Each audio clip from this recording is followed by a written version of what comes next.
the feminine side. The standpoint.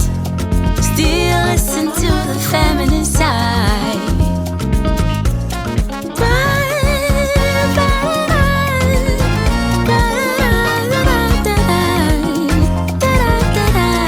The standpoint. After going through all the journey to want to, oh, look at that. Oh my goodness. Oh my goodness. Thank you. Oh no. You people make me cry. Oh. No way. No way. So on behalf of EMY Africa, we join you to celebrate the 15th anniversary of the Standpoint Show. Well done, and thank you for being an inspiration. Oh, thank you. Thank you. Oh, thank why? you. Like, this is a personal thank you because it's cake. Thank you. Thank you. Okay. welcome. All right. Oh, this voice that you've been looking for, are you finding it? Have you found it? Oh, yes. Yes. As for if we're looking at the voice, yes. You know, when we started, most people didn't cut it the slack. They didn't think we'll last. But for me being a voice, oh yes, I've taken the flak for it. Said the things that people don't want to hear. Right. Said the things that people are afraid to say. Said the things that people have never thought about it. But I've just stood my ground.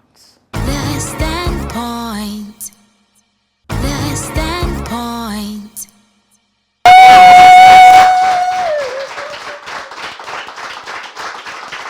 And you are still watching The Standpoint. It's been 15 years, 15 long years of this journey. And the woman who has been the face of Standpoint is actually a guest on Standpoint today. And I'm actually very, very privileged to be one of the hosts today for the show. Ohene Gifty Auntie, you've told us a lot how it all started. The birth, the sitting, the crawling, the walking. We have been walking for 15 years. Yes. And MFR, before she left, asked the question, what's next? What next? What next is back to the basics. Looking at what else we've left untouched. We are looking at 15 years, what we've been able to achieve and where we've fallen short. Which areas we need to look at that will help the women, you know, break the silence, break the cycle, the taboo. I mean, till today, girls have their menses in school and they are being shamed. We talked about years ago. Till today, women are ending up in psychiatric hospitals. Women, God forbid, are committing suicide, taking things due to broken heart.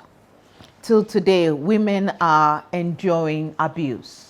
Physical, emotional, whatever. Till today, some women feel that their life revolves around the finances of their husbands. I always believe that even as a domestic CEO, I don't call them housewives, a domestic CEO, you can still do something. It's the advent of social media to earn some money for yourself. Financial freedom, I would never tell any woman or urge any woman to take for granted. Take for granted. No. It's okay if you take a break. You want to stay at home, take care of your children. Your husband gives you job money, whatever it is. But is there something else you can... Financial freedom. Is there something you can also do on the side? You know, these days people, I remember, was it during the COVID period, we interviewed a young Muslim girl who said she made her first 100,000 Ghana cedis during the COVID period using social media. Yes. Doing deliveries, doing something. Yeah. I mean, till today, with some women still don't have a choice when it comes to their own health, when it comes to their own life. I don't care if you decide that you don't want to work. That's fine. I don't care if you decide you don't want children, that's fine. I don't care if you decide you want to have 100 children, your health whatever, that's fine. I don't care if you say that you don't want to do poly, don't want to do this. But to feel that or to be compelled not to do it, it's a challenge. Now let me ask you this. When you started the journey, woman. Then we saw men. What happened? We saw men, but they talk about women. So we dedicated June to men. And they come and talk about the role their mothers, their grandmothers, their wives, their daughters are playing or have played in their role. Because we realize that, listen, we'll talk about, motherhood and everything, but people don't really appreciate it. But when it comes from the children of this mother, and show me one great man in this world whose mother or grandmother did not play a role in their lives. The last time I said every man is afraid of a powerful woman, it became a big thing. And I insist, every man is afraid of a powerful woman. I didn't say afraid of his wife. But there's a woman in every family who's a matriarch who, when she says, whoever you are afraid of her. Yeah. You will do it, you obey. Everybody. So you will bring these men to come and talk about the role, and for men to appreciate that, listen, if your mother played this role, you respect your mother, you love your mother. Your wife is also somebody's mother. Your employee, your colleague, your disrespect is also somebody's mother or a potential mother. And then we also, I remember that, listen, I'm somebody who was raised single-handedly by a father. But here I am today. So there are some fathers who are doing amazing work. So they need to be celebrated. Let me ask you this question. You are so open. You speak about your life. You don't hide it. No. Why? Because I believe that everything that happens to me, whether it was through my own mistake or somebody did it to me, or I was initiated or born or whatever into it, is not just about me. It's not for me, but it's for the greater good. So that somebody will learn from it. What broke you that you were able to get over? But it was the most difficult. The betrayals. Why do you still take people in then? I don't even know. Because you still take them in. I don't even know, because out of the few missing, let's say about a lot of the 5 who have stabbed me in the back, they are about 30 who will still come back and say, Mommy, thank you. Mommy, had not been for you. Mommy this, Mommy that. I tell people that when I gave birth to my girl, there are people to today, I even have goosebumps, I haven't seen before, who sent gifts, who sent suitcases, who sent money, and I still haven't seen them before. I haven't done anything for them, but all they know is of me from TV, from social media, and how I have, quote unquote, touched their lives.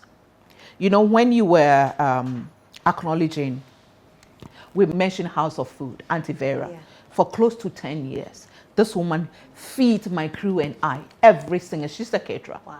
I haven't done anything for her. She just every time supported. There's Mrs. Oforipoku, who has become my daughter's godmother. She supports me, everything I do. Even when you're doing recordings, every time she'll bring us pastries and drinks and stuff like that. People just, and this is not a woman who needs anything from me. You understand? So I look at that and I tell people that, or I tell myself that maybe the people who do not show gratitude or stab me in the back, who betray me, God is compensating with other people, strangers, to do me good. So every time, I'm a person, people keep telling me that I don't seem to know, understand who I am. And I like it like that. Because every little thing you do for me, for you to agree to even host it, for me it's a big thing. Like, oh, really? You could have said No. For me, it's a big thing. Should have seen the look on your face.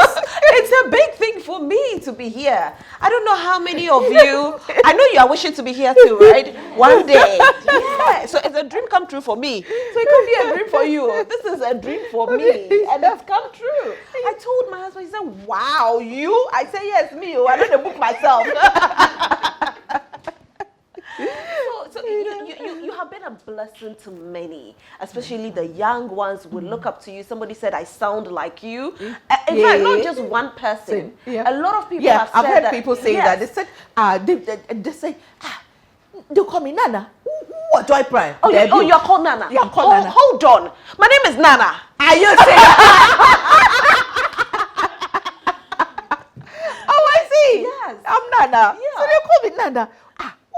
What joy prime? I said, what's his name? He said, them. I'm saying, oh, Rosalind. I said, what's the number? And it started when you were with TV Africa, right?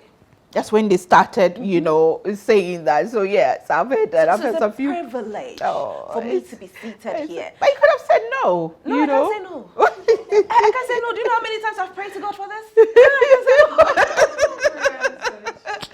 But you have a beautiful relationship with God. I want us to take a break. And when we come back, tell us your relationship with God.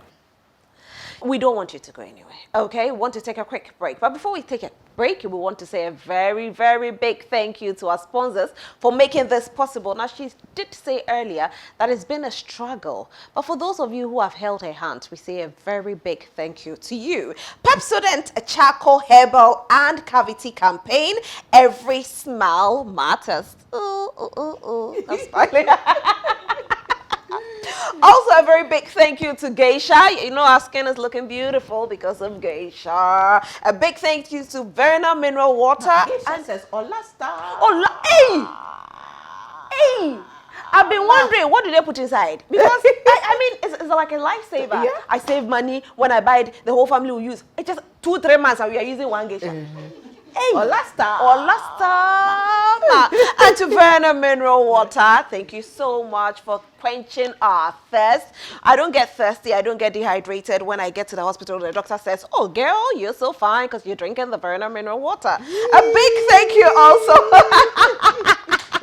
A big thank you also to House of Food for feeding us, Juice Time for giving us fresh juice, Yeb Cleaning Services, Awo's Boutique, Mrs. Ofori Poku, and also beautiful fabrics from Habarata. Yes, and my dress is made for me by Bri Redua, the one and only Bri Redua. My bracelets, earrings, anklets. You know, I love my anklets. By 20 Crafts. So thank you so much to them. And of course, makeup by J. Claude Beauty. All right. So on that note, we'll take a quick break. When we come back, our GIJ students are here. They have a lot of questions. And I have my final question for her as well. Don't stay. We'll be right back. The Standpoint. The Standpoint. You're still watching The Standpoint. My name is Rosalind Fairley, one of the hosts for the 15th anniversary of The Standpoint. My guest is Ohenere Gifty Auntie. Throughout the journey, is only one thing that has kept her going, the God factor. She's about to tell us her God factor, the relationship you have with God. Yeah, I have had a very checkered relationship with God. On and off, struggling Christian, you know, stubborn one, you know, in and out of, but for the past, let's say 10 years, I've come to understand God better, gotten closer to God. He's done marvelous things in my life. You know, I keep, when you read my profile, I said I'm a woman with super crazy faith in God. I'm a mother by divine intervention, you know, and I call him the God of the 11th hour.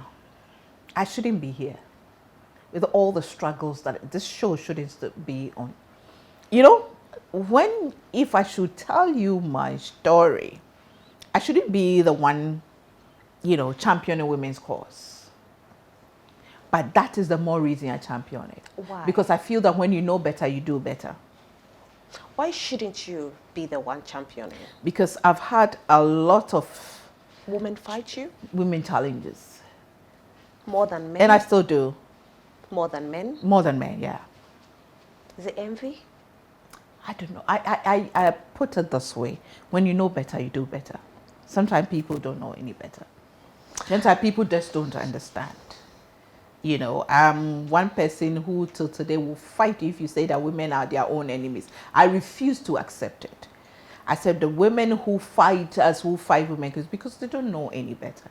They don't understand. They were socialized differently. You know, maybe I would have been doing the same thing they are doing if I didn't have this enlightenment, if I didn't have this, you know. I was raised by my father.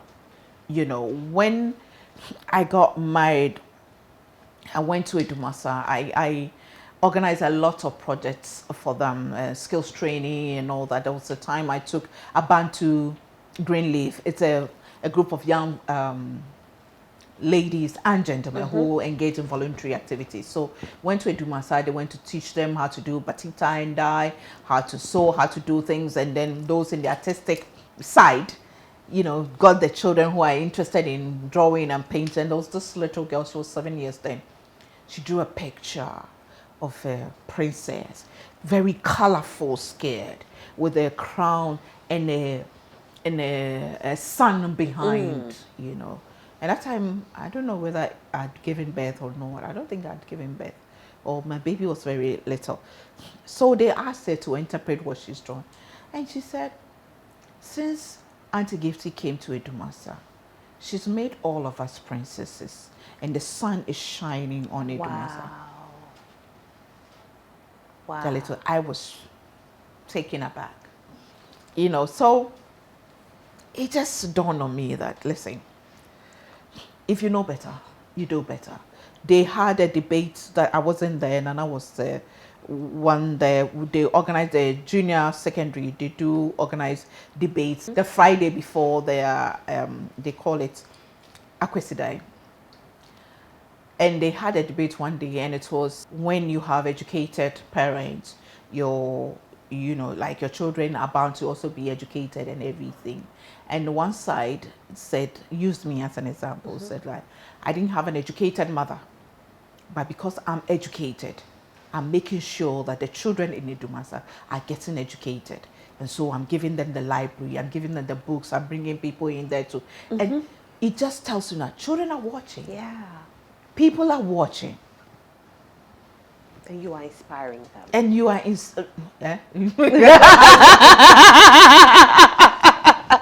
You are inspiring you know, them. so it's just when you know better, you do better. That's so true. Let me go to our audience from GIJ. And I don't know who wants to speak first, but let me hear the first speaker. Okay. All right, lady, you tell us your name and your question. Okay, I'm teacher Champon. What would you tell a Gen Z behind, Gen Z child who wants to fight for women? I said, be the example. Be the change that you want to see. Sometimes when you say it and people are not listening, you live it and let them see that it is possible. You can do it. You can still lift your head high, irrespective, regardless of whatever comes your way. So you be the example, and you don't give up. You influence. You'll be amazed how many people are watching you, how many people are looking up to you. It's not every time that sometimes you speak, but sometimes you live it. I believe in preaching, what I practice, not practicing what I preach.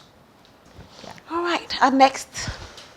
Okay, so my name is Emerald. I've also watched you for over the years since 2005. And I want to ask a follow-up question from what my colleague just asked you. Aside all these things, the ups and downs and the 15 years of hardcore experiences, aside the God factor, what has been your greatest motivation or inspiration that has kept you going and is still keeping you going so far? Okay. Mostly the feedback I get. And the kind of question that still, and cases that still come to me. That's what keeps me going. It tells me that, Charlie, you haven't finished the work. You have to keep going. Every time that inner passion and the feedback I get, that's what keeps me going. All right, next. Miss Communicator. Yes, ma'am. So I am Anasbella. I realized that you kept repeating that those who oppose you is as a result of their socialization process. So I would like you to touch on culture and then gender equality. What role does culture play in gender equality? Okay. Well, culture plays a very unique role because, you know, according to our culture, as we know, women are not supposed to do certain things. Women are not supposed to do that. And then we bring it into real life. Now, thank God, I got married to a chief. So I got the opportunity to ask questions. And thankfully, I am from a royal family myself. My father, you know, is from a royal family. My mother was also from a royal family. So my father told us stories, but, you know, I didn't really take it. And there are so many other things that have been misconstrued or turned around to make women look, but it had positive, you know, interpretations and positive connotations. Like now, they still say culturally a woman, but Nanaya Santua showed the guy were 18 what? You know, she did that. Nanaya Santua went to war. So why are they now telling us that women, you can't speak your mind? You can't be vocal. You can't be assertive. You know, it doesn't make sense. But there's still people who tell you, oh, culturally, women are not supposed to do this. I'm sure Nana Santua, those days, they called her all sorts of names. She's a witch, she's this, she's that. But today, we make reference to her. Yeah. Worldwide, she's a heroine.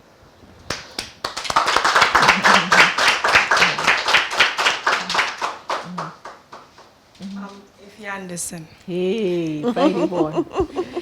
Sitting here, I'm seeing a lot of books Yes. being arranged there. And from that, I could see you were a writer. Yes. I'm an So I author. wanted to know what actually inspired you Okay. to go into writing of books. And I also want to know your perception when it comes to cyberbullying, because it has become the order of the day. Yeah, Thank it's you. a big thing. It's a big thing. Thank you very much. It came out of a personal experience as well. You know, I was the stand, as you can see, a bit of me as like a podcast segment of the Standpoint, where I air my personal views. Here, it's a want to set. Most of the time, I'm asking people's views, but on the bit of me, it is just me. And I went through a phase, and it was tough, and I became so stressed, in fact depressed, almost suicidal, until somebody was sending one of my own videos that had done a bit of me, was sending it via a broadcast, then send one to me, and I listened to it, and it encouraged me and motivated me, and I was like, man, so if this video hadn't come to me, something that I had said, but then if I had the book, I would remember, and I love to read. I remember that I have this inspirational book. Let me just read to encourage myself. After I picked the book up. So that's what led to my first book. And the feedback from the first book led me to my second book and then to my third. Now I have 6 books. I'm releasing another book, and let me use the opportunity to talk about that book. That book, the title is Diary of the Late Bloomer and Her Daughter. I think when you interviewed, I talked about it. Yeah, I'm a late bloomer. I mean, I gave birth late. And, you know, when you've strived to have a child and you have it, everybody thinks, oh, you are blessed, this, that. You're perfect. But, you know, it's happened. They all look at the joy part, but it's a journey. It's so difficult to have a child in your old age, having to catch up, the emotional, the psychological, the stress, the things involved. If you are not careful, it can push you to depression. Right. If you're not careful, it can make you harm your child. So these are also experiences that, you know, so it's about my journey to pregnancy, during pregnancy, giving birth, some of the challenges during that process, and my journey with my daughter till now. She will be 6 years on the 11th of August, and she says I should write a book for her. So that's why I decided to. She picks my book and, Mommy, what about me? I'm not on any of your book. I'm not on your book. Yeah, yesterday she did a video. She said, I'm a brave woman. I'm a strong woman. I said, Any more?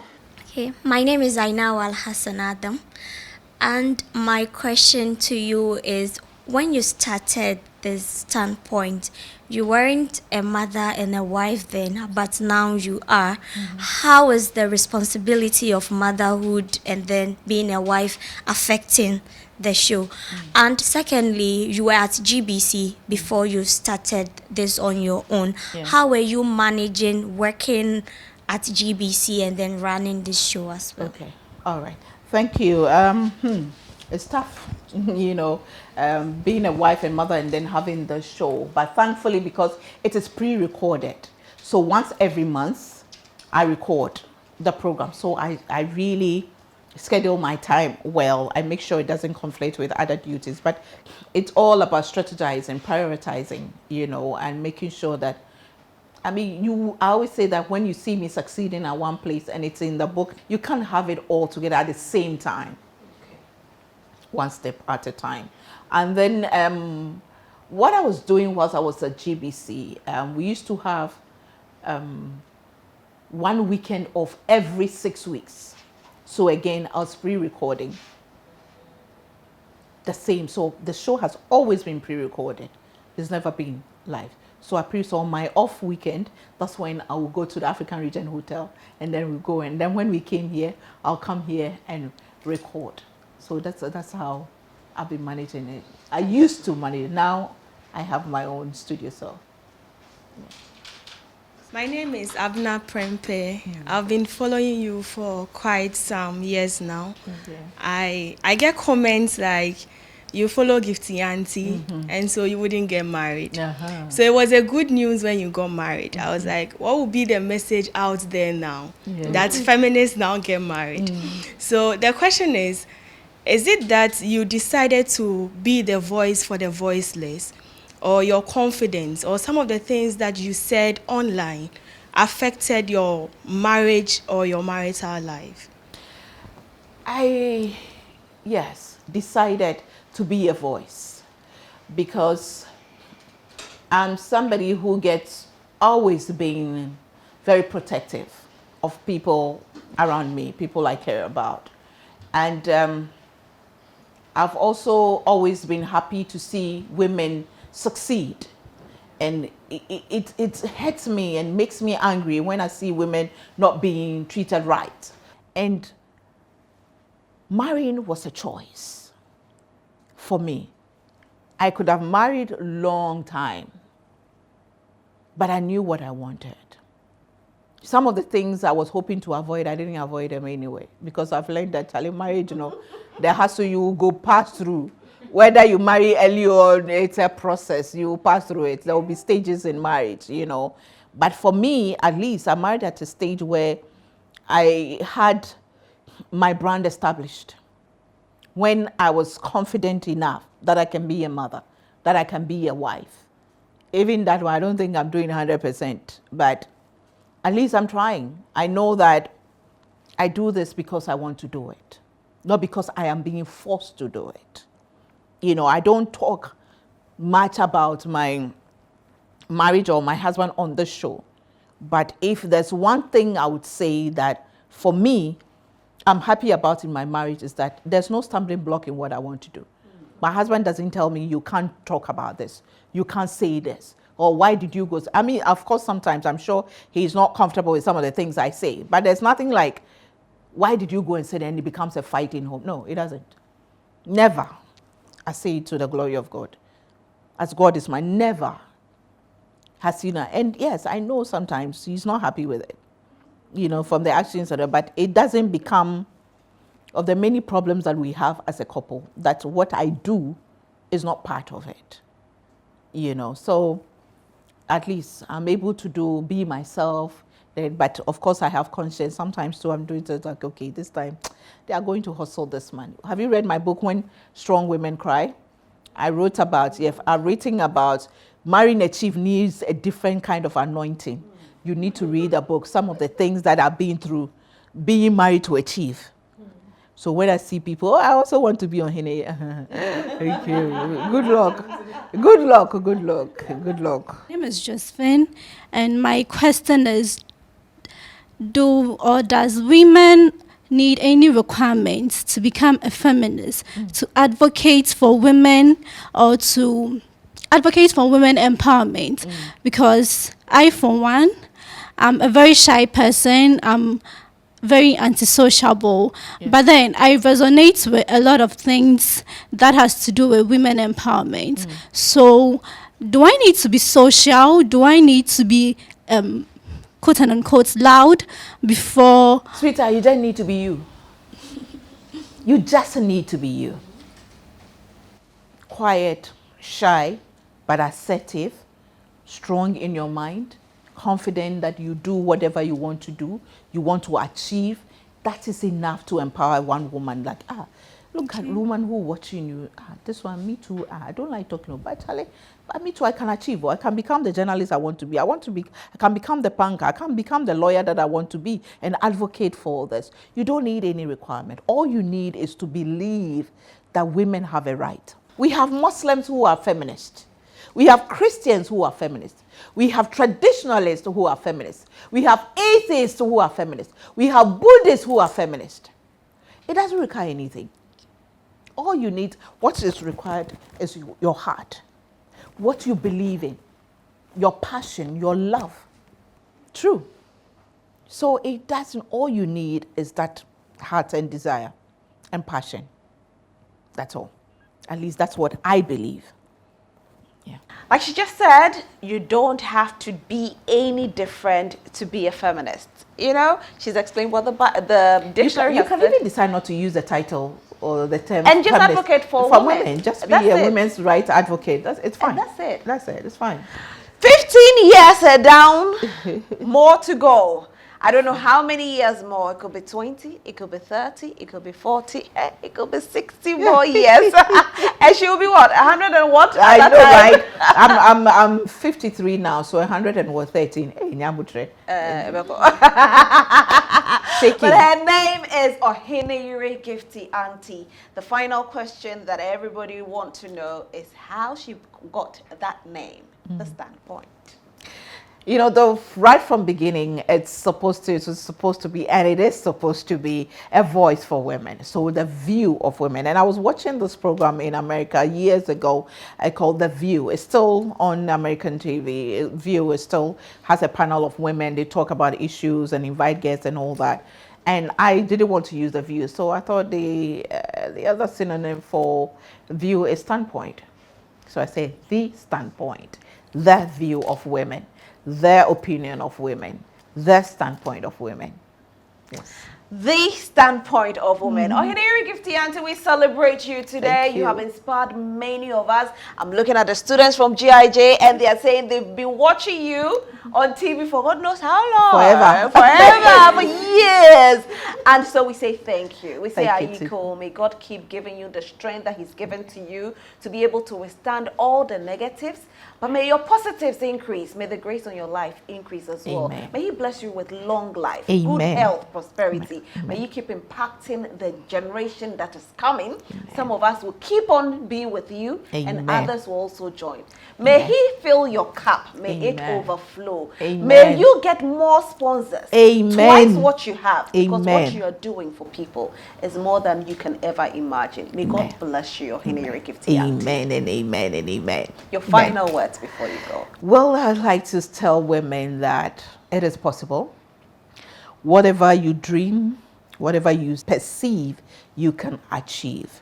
Don't ever give up on your dreams. Age should not limit you, what you want to do. Circumstances should not limit you. Keep lifting your head high, one day at a time.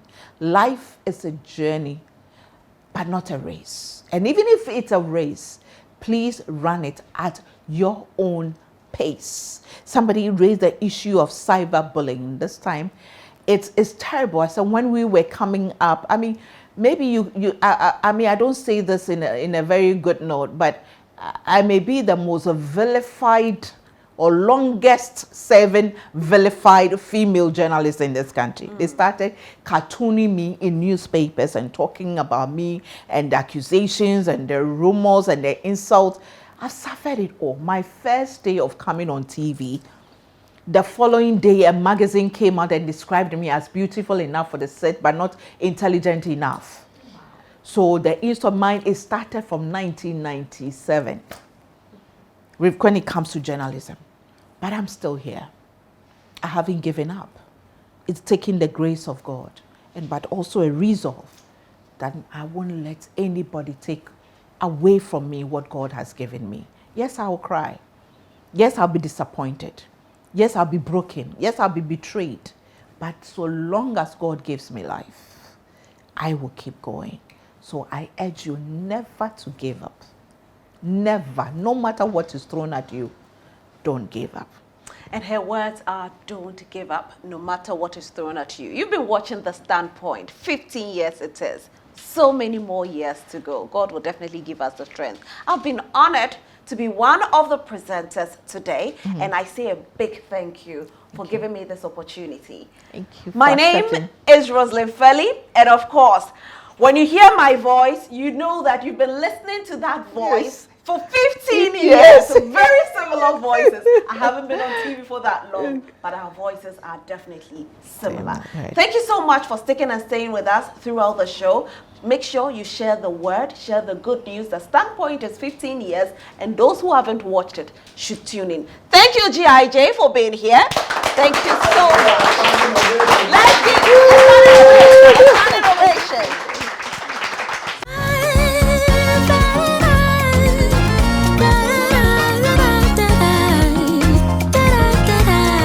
The Standpoint.